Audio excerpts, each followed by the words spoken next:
We are in Berlin. It is October 16th, 1906, a Tuesday.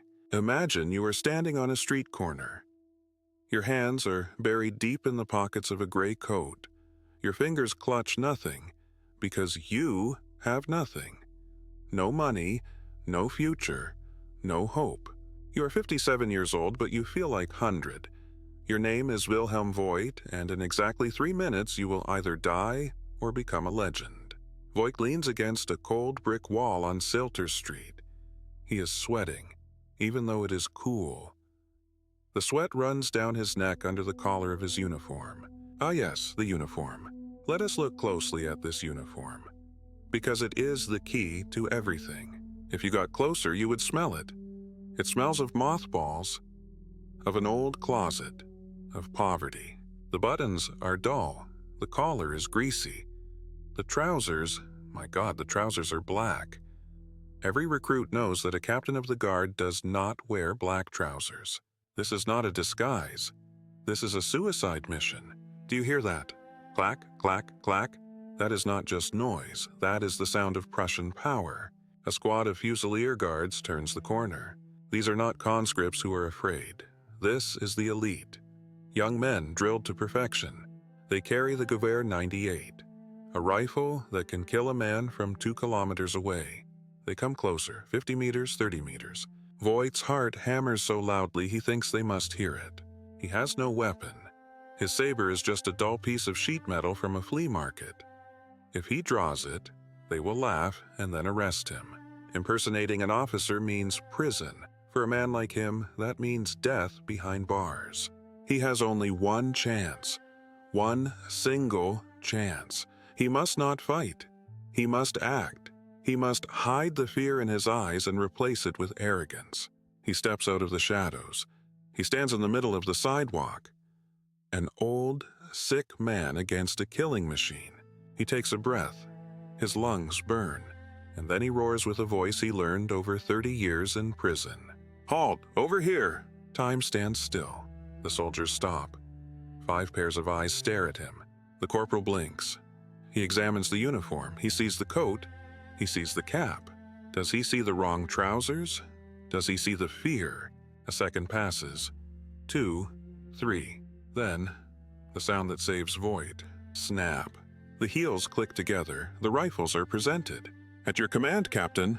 In this moment, Wilhelm Voigt has not just stopped a few soldiers. He has broken the laws of reality.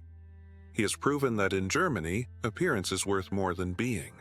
But this is just the beginning. What he will do now will shake the world. But before we see what he does with this army, we must understand why he does it. What drives an old man to risk his life for such a theater play? The answer lies in the past. Wilhelm Voigt was a ghost, a nobody, born in East Prussia, the son of a poor shoemaker. His life was a fight against hunger from the very beginning. At 14, he stole for the first time. Why? Out of necessity. The Prussian justice system knew no mercy. A small theft led to prison. In prison, you do not learn morality, you learn to survive. When you get out, you have no work, so you steal again. A vicious circle. Imagine this number, 27 years. Wilhelm Voigt spent almost half his life behind bars. He saw the world through iron bars. Prisons back then were places of silence and violence. There, he learned the Prussian language. He saw how the guards walked, how they spoke. Short, hard, barking. He absorbed this authority like a sponge. In February 1906, he is released. He is an old man. He does not want to steal anymore. He just wants peace. He is a damn good shoemaker. He could be useful, but then he meets the true enemy.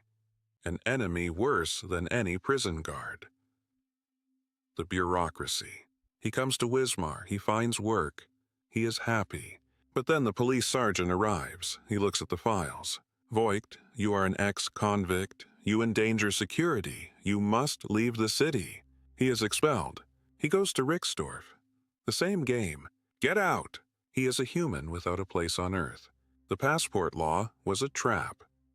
Without a permanent residence, you get no passport. Without a passport, you get no work. Without work, no residence. That is the total circle. He is illegal in his own country. He sleeps in parks, under bridges. He sees the officers in their shining uniforms, strutting through Berlin. He sees how civilians step into the dirt to make way for them, and in one of those cold nights while shivering from hunger, he realizes the truth. He realizes, as Wilhelm Voigt, I am garbage. But if I wore this uniform, then I would be God. He is not planning a revolution. He wants no coup. He wants revenge. He wants to hold a mirror up to the system. And perhaps, just perhaps, he wants to get the passports that were denied to him. The plan is madness. But Voigt approaches it like a professional. He needs equipment, but he has hardly any money. He begins a journey through the second-hand shops of Berlin and Potsdam. He must be careful. He cannot buy everything at once. That would be too suspicious. Imagine these scenes. He enters a small, dusty shop in Potsdam. It smells of old paper and moths. He finds a tunic, a captain's coat of the guard. The dealer wants 10 marks. Voigt bargains him down. He has only a few coins. He gets it for 3 marks. 3 marks for the power of a captain. That is less than the cost of a good dinner. But the coat is damaged. The cuffs are the wrong color. The buttons are tarnished. Voigt takes it anyway. Then the cap. He finds an old field cap. It is dented. Someone probably sat on it. He tries to smooth it out. It doesn't quite work. Then the saber. He goes to a shop for theater supplies. He buys a saber intended for costume parties. The blade is rusty. It is stuck in the scabbard. If he tried to draw it, he would probably hurt himself. And the worst part, the trousers. He finds no gray military trousers. He has no money left. He takes an old pair of black civilian trousers he still owns. Combine that in your head. A stained coat, a dented cap, black trousers, and a toy saber. This is not an officer. This is a caricature. The night before the act, he puts it all on. He stands before the cloudy mirror in his cheap flop house. He looks ridiculous. He looks like a scarecrow playing war. His stomach turns. Fear crawls up his throat. He knows that every real lieutenant, every sergeant, would recognize the fraud from 100 meters away. This is madness, he whispers to himself, but then he straightens his shoulders. He practices the glare. He practices the face of power. He knows something the generals do not know. Humans do not see reality. They see what they want to see. They see the uniform, and their brain fills in the rest. He is betting everything on one card. The German fear of authority. Back to the street, he has the soldiers, 10 men. He stopped them, he turned them around, he told them, secret mission, cabinet order. The word secret is magic. It forbids questions. They march to the Puttlitzstrasse station, but now comes the problem. It is lunchtime. The soldiers are hungry, and hungry soldiers get restless. They start to think, and thinking is dangerous for Voigt. He must keep them busy, he must buy their loyalty. At the station, they have to wait for the train. The minutes stretch like chewing gum. Voigt feels the soldiers secretly eyeing him. Does one see the stain on the coat? Does one notice the wrong trousers? He must act. He leads the troop into the station restaurant. Men! He calls out loudly so the civilians hear it too. The fatherland demands much of you, but the captain takes care of his people. Beer for everyone! He orders beer, he orders sausages. He sits down with them at the table. This is a psychological masterpiece. Officers in Prussia were often arrogant and distant, but here is a captain who cares, who is generous. The soldiers beam. They toast. Cheers, Captain. With every sip of beer, the doubts disappear.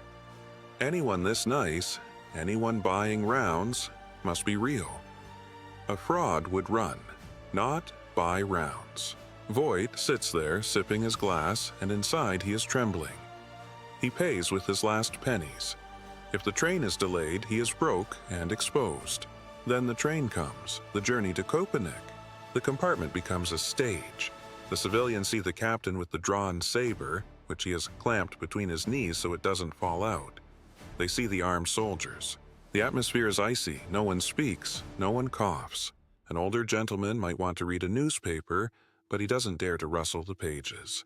Voigt enjoys it. For the first time in his life, he is the center of the world. He is no longer the dirt under the shoes. He is the boot. Arrival in Köpenick. The march to the town hall is ghostly. Voigt makes the soldiers march in goose step. The boots slam onto the pavement like gunshots. A policeman, a real sworn officer, sees the squad. He runs over. Does he want to stop them? Does he want to see IDs? No. He asks, "Can I help, Captain?" Voigt exploits this coldly. Block the street. Ensure peace and order. A state measure is taking place here. The policeman salutes and begins to push the civilians back. Voigt now has the police as his personal guards. The system is eating itself. He storms the town hall. "Occupy the gates," he commands. "Fix bayonets." The metallic click-snap of the bayonets is the sound of pure violence. The officials inside the town hall freeze. Voigt goes directly to the office of the mayor, Dr. Georg Langerhans. He does not kick the door in. He opens it energetically. The mayor sits at his desk. He is an educated man, a lawyer. "You are under arrest," says Voigt. "Why? Where is your order?" "Imperial order, suspicion of fraud regarding the sewer system." This is brilliant. Voigt does not name a political reason. He names a boring, bureaucratic reason. Sewer system! That is so banal, it must be true. But the mayor is not stupid. He sees the strange uniform. Doubts stir in his eyes. "Captain," he says slowly, "may I please see your ID?" This is the moment, the climax. The room goes silent. The clock on the wall ticks. Tick, tock. Voigt has no ID. He only has his release papers from the penitentiary in his pocket. If he shows that, he is dead. Voigt does not smile. His face turns to stone. He turns around slowly. He points to the soldiers behind him. He points to the sharp, gleaming bayonets aimed at the mayor. He says quietly, "My ID? Are these soldiers here?" This is the brutal truth of militarism. Power does not come from paper. Power comes from weapons. The mayor crumbles, he surrenders. Voigt has the treasury confiscated. He counts the money, 3,557 marks. He's disappointed. He wanted millions in passports. There are no passports here. But he stays in character. He writes a receipt. He signs with a fake name. He has the mayor taken away. He has him put in a carriage and sent to the new guardhouse in Berlin. He stands alone in the town hall corridor. Around him is chaos which he orchestrated. He does not feel like a thief. He feels like a director who has just finished his masterpiece. The retreat is as simple as it is brilliant. He tells the soldiers, "Hold the position for 1 hour. I have to make a call." He goes to the train station. He goes into the restroom. The uniform falls. The coat lands on the floor. The saber clatters into the corner. He messes up his hair. He hunches his back. He comes out again as Wilhelm Voigt. He boards the train, the sack of money under his arm. No one looks at him. He is the invisible old man again. Meanwhile, the mayor arrives in Berlin. Panic breaks out at the new guardhouse. "Who sent you?" "The captain." "We didn't send a captain." The generals are telephoning around. "Do we have troops in Köpenick?" "No." It takes hours for the terrible truth to dawn. There was no order, there was no officer. The Prussian army was played by a ghost. The next morning, the bomb explodes. The newspapers print special editions. All of Berlin laughs. No, the whole world laughs. In London, in Paris, in New York, everywhere the headlines are about the captain of Köpenick. The Kaiser gets the report. His advisors tremble. They think he will be furious. But Wilhelm II laughs. He slaps the table and shouts, "No one does it like us! That is discipline!" He is so blinded that he celebrates the humiliation as a victory. Voigt is caught, yes. An old buddy betrays him for money. But when he stands in court, he is a folk hero. People send him gifts in prison. Chocolate, wine, flowers. He spoke what everyone was thinking. The Kaiser is naked. He is pardoned. He dies as a rich man in Luxembourg. We look back today and laugh. We think, oh, those stupid Prussians. But let's be honest. If someone in an expensive suit, with a clipboard and an important expression, walked up to you today and said, "I need to get through here," security check, would you stop him or would you step aside? The captain of Köpenick is not dead. He lives. He lives in every imposter, in every fake guru on Instagram, in everyone who hides behind a title. Wilhelm Voigt taught us a lesson more valuable than the 3,000 marks he stole. He taught us, respect the human, not the clothes. Look closely, because perhaps standing before you is not a mighty leader, but just an old, desperate shoemaker laughing at your stupidity.